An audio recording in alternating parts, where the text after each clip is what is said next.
To be very in love with the feeling of being wanted, particularly by men.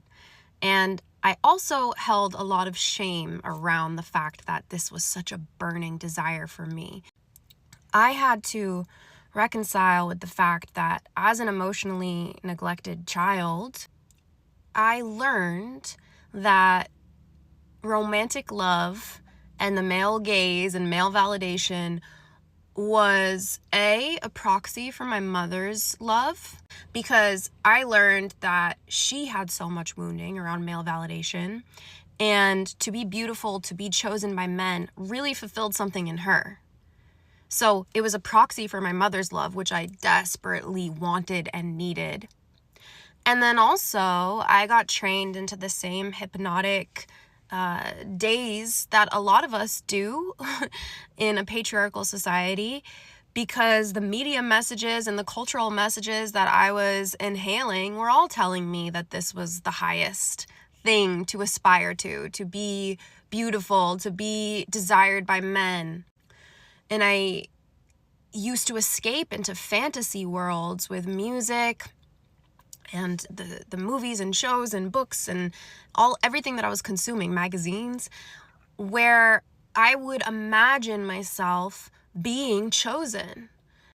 That's what emotionally neglected children will do. Whatever you have accessible to you, you work with those materials. For me, it was, okay, well, if I can sculpt myself and mold myself into someone who is desirable to men, if I can fit that, then all of this pain that I'm currently experiencing in my world, all of this rejection, all of this emotional neglect, all of my deep-seated feelings of shame and unworthiness will magically be solved.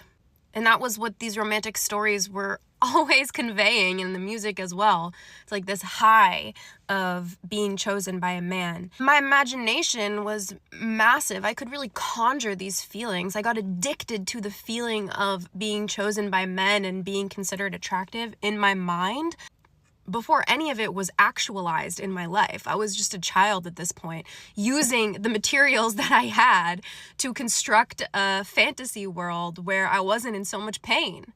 And I became addicted to that. When I actually went through puberty, got older, and really was out there interacting with boys and men, I still was dissociating into my fantasy world, and I was still under this hypnotic state wherein getting those hits of male validation, it really felt like a high. It really felt like, okay, yes. But it was so temporary. It's like any other drug. So I needed more of it.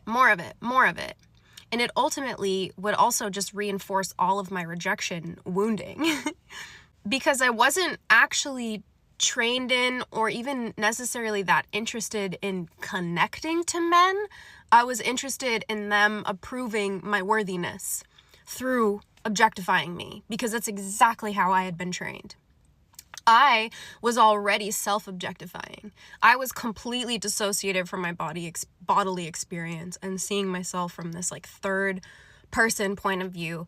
That's how my mother treated me as well, constantly adjusting my appearance, constantly trying to optimize and make me, this beautiful Barbie doll.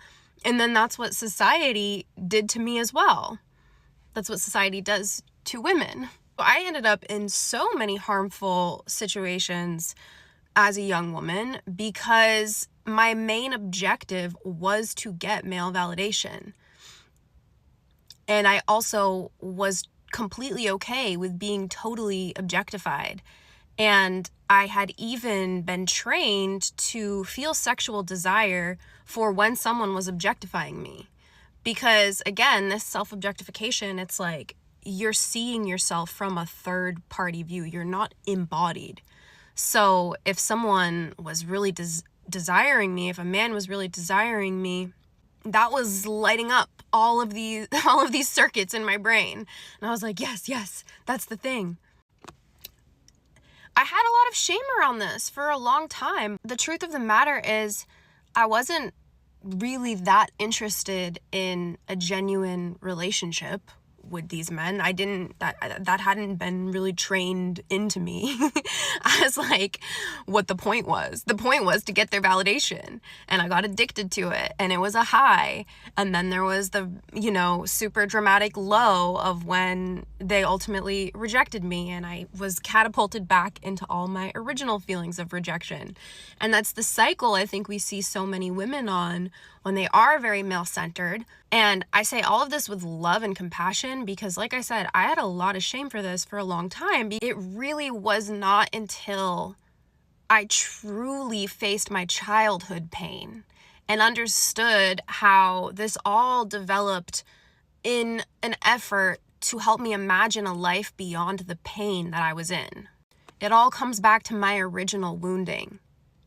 I've worked to really soothe and love my inner child and live from a genuine place as opposed to this place of constantly trying to escape my pain, which is what happens with our trauma. We build entire lives around trying to escape our pain in whatever way is accessible to you. This was just my conditioning. This was just what I could reach for. I think this is the same thing when people are addicted to success or, however they figured out what was a proxy for love, what was their hit of validation that they could get in lieu of feeling unconditionally worthy. This was just mine. But now that I understand that and it's embodied and I'm living life from a genuine place, it recalibrated my whole system, and I'm able to say, okay, what are my genuine desires when it comes to men, when it comes to romance, when it comes to all of these things? Which is not to say I have it figured out. It's just to say I know what I was doing for so long was coming from an emotionally wounded place. The place of a little girl who felt deeply unlovable